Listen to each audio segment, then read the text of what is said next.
What's up, YouTube? It's the Action Figure Grader coming back to you with another video. This time I thought we would take a look at the Legacy Collection. We haven't looked at this line of Star Wars toys in a while, and I picked out some interesting items that some of them I've never seen before. Some box sets, things like that. I just thought folks might like to take a look at what has been selling here recently, what some of the prices look like. And before I dig in any further, I've got a couple of shout outs I need to give. First is to Matthew Cross. He just became a Patreon supporter. I've known Matthew for a long time, and so I'm teasing him a little bit with that graphic I just posted up with the fat unicorn. I just thought I would try to annoy you, Matthew. Good friend of mine, though, and a good friend of the channel. He was the one, he and Eric B. Are friends, and they donated those Captain Rex Star Wars Collecting Society coins that I gave away. And mentioning Eric B., who's a friend of Matthew's, he just recently upped his Patreon contribution per month, so thank you for that. Simon E. did the same thing. Gary Wallace has also done the same thing. So all of you guys who contribute to the Patreon support page, I really appreciate it. It means a lot to me. If you're interested in becoming a Patreon, it's patreon.com/actionfiguregrader. Let's go ahead and dig right in. And, again, I just picked a random smattering of different items. Some of these are more expensive than others, but this was one I've never seen before. This is the Legacy Collection Joe Johnson Concept Snow Trooper. And what's interesting is if you look at the back of this, in this concept art by Joe Johnson, the Imperial Snow Trooper wears armor with features that are reminiscent of armor historically worn by samurai warriors. So I just really thought it was a cool looking figure, and it certainly does look very samurai-esque, doesn't it? And this one was listed for $24.99 plus $9.45 shipping, and that's sold best offer accepted.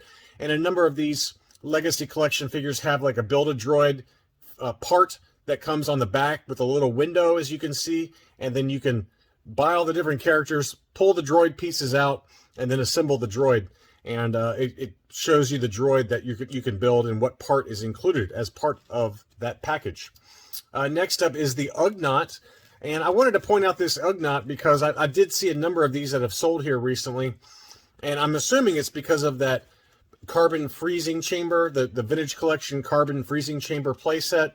They still have not released an Ugnaught on a Vintage Collection card back. And certainly it has to be in the running for finishing the original 96. It just would go perfectly with the new Lando, the new Lobot, some of the Stormtroopers, things like that. But what's cool about this one is it's got that classic backpack or briefcase, the white briefcase, just like the vintage Kenner figure. And it also includes like a control panel that would be perfect for setting up with that carbon freezing chamber. And this one sold for $60 plus $7.99 shipping. Next up is the Dark Trooper Phase 1. This is another one I've never seen before. I haven't paid that close of attention to the Legacy Collection figures, but this is, I thought, worth pointing out just as it relates to the Mandalorian and the fact that the Dark Troopers did make an appearance there in that last season towards the end there.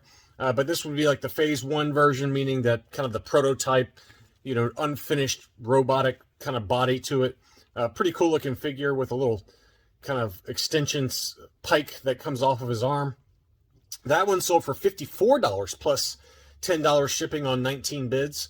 Here's the back of that one. So just another kind of interesting figure from that line. Just lots of really cool figures that were never really touched either before or after that. And some of them have been repacked over the years, but I just thought I'd point that one out. Cal Fass is another good one that continues to go up in price. The Transdotion bar patron. He comes with a glass there, as you can see inside the packaging. Great figure mold, great head sculpt. Love that figure. I believe this is one that Boss Bounty pointed out on his channel and opened up, as part of kind of his ongoing series. This one sold for $74.99 plus $10.45 shipping, so getting up there in price. Another interesting one is this one. This is the Nikto Gunner.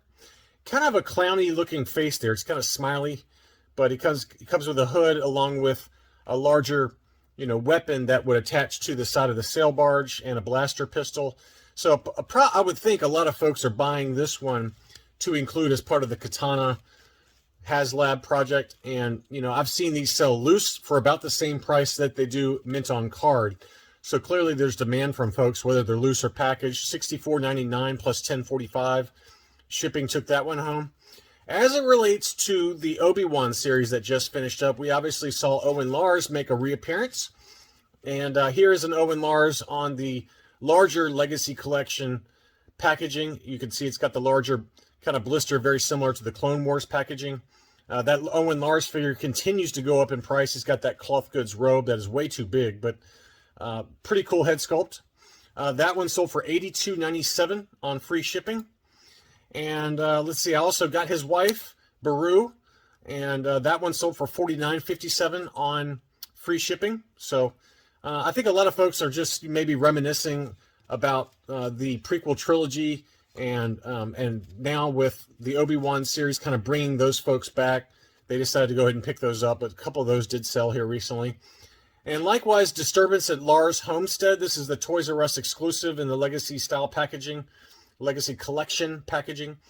Another really cool one. Obviously, this one has an older version of Owen and Aunt Beru, along with a Sand Trooper, as well as the actual Homestead, which is obviously not built to scale, but this has always been a pretty expensive one. This one was listed for $225, best offer accepted. I've seen as low as $75 for this set, so it just depends on whether you want it mint in package and how clean the packaging is.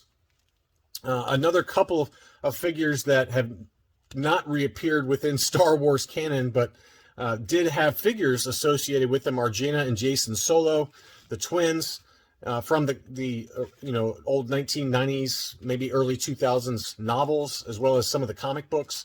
Jaina Solo, this one sold for $130 plus $5.99 shipping, and then I found another example that sold for $175 on 13 bids plus $10 shipping. So these are two of the more expensive figures, Jaina Solo and then our brother Jason Solo. Jason Solo tends to command a little bit more money than Jaina Solo does. This one sold for $180 plus $5.99 or $5.90 shipping. And then this one sold at auction for big money, $202.50 on August 7th, 21 bids. So that gives you a nice close-up there of Jason Solo. So you can expect those price points to be kind of it gives you a nice range anyway. 130 to 175 for Jaina Solo, and then 180 to $202 for Jason Solo. So that gives you a couple of price ranges there. I didn't really include much in the way of the Legacy Collection Dark Horse comic 2-packs, but I did want to point out this loose figure, Darth Krayt. He is just an awesome sculpt, a little bit rudimentary, but he looks awesome in that armor. I'd love to get his first appearance comic. It's I think it's Legacy Collection, or Star Wars Legacy #1 by Dark Horse Comics. That's his first appearance comic. It's a great cover. But this loose figure sold for $120 plus $5.15 shipping. So I know that 2-pack goes for big, big money. Kakruk is another Jedi that is also very expensive. And you can see the head sculpt there. It kind of looks like a cross between a walrus and a lion. I don't know. But he's got that cloth goods robe. That one sold for $152.50, so very expensive figure in the line. This battle pack is another one that continues to go up in price. This is the battle at the Sarlacc pit, and I'm assuming again that folks are buying this for whatever diorama they're setting up with the Katana sail barge, but that one sold for $435.99 on free shipping. Gotten very, very expensive. The last time I looked at these was maybe 6 months ago, and it was selling for about half that price. So it's just interesting how much that Battle at the Sarlacc Target exclusive battle pack has gone up. A couple of other kind of multi-figure packs is this one. This is one I'd really like to have. This is the Joker Squad. This has got Lord Malaval, kind of the Quarren Squidhead Jedi, along with some clones. I've actually bid on this over the years a couple of times and always have lost out, but this is an entertainment exclusive, as you can see on the sticker there. I just love that Sith Quarren. It just looks so cool. And that's another comic I'd like to pick up. It's another Dark Horse comic that's not terribly expensive in a CGC 9.8. But anyway, that one sold for $200 plus $787 shipping on 14 bids on August 9th. And that's been about the going rate. It's kind of hovered right around $200 or so for a near mint kind of box for that Entertainment Earth exclusive. Here are two others I'd really like to get. These are the Star Wars Force Unleashed figure packs.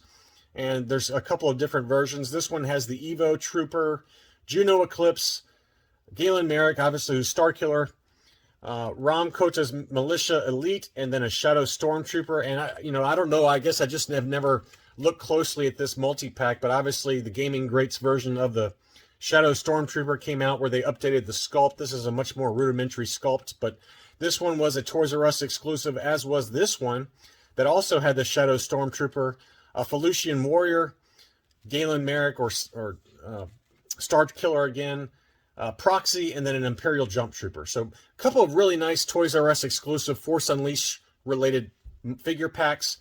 For both of these together, these sold in an auction on August 7th for $218 plus $15 shipping on 21 bids. So a couple of data points there.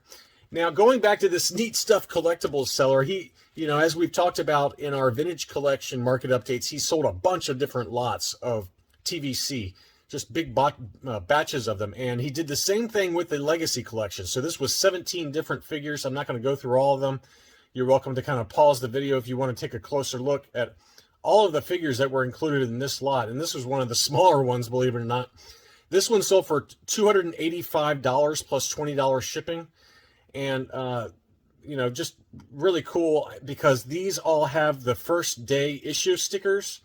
So that's something that was done for these Legacy Collection Clone Wars line kind of style packaging with the rounded blisters, is they added this kind of Clone Trooper helmet sticker that's blue, and it says first day of issue. So just kind of an exclusive to kind of hunt down, Ultimate Galactic Hunt type of thing, chase card, so to speak.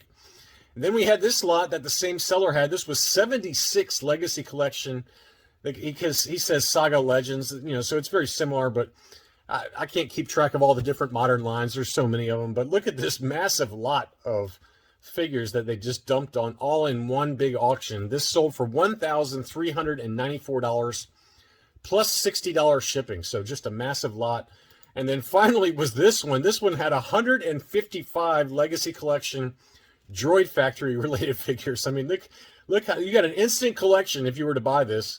And I'm assuming that someone probably bought this big lot, kept what they wanted to, and then sold off the rest. But that is a huge lot of figures.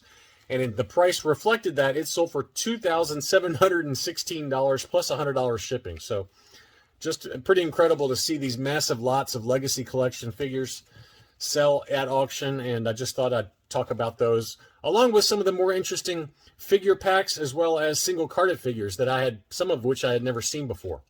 If you're new to the channel, welcome. Please consider subscribing. Thanks so much for watching, and I'll be back soon.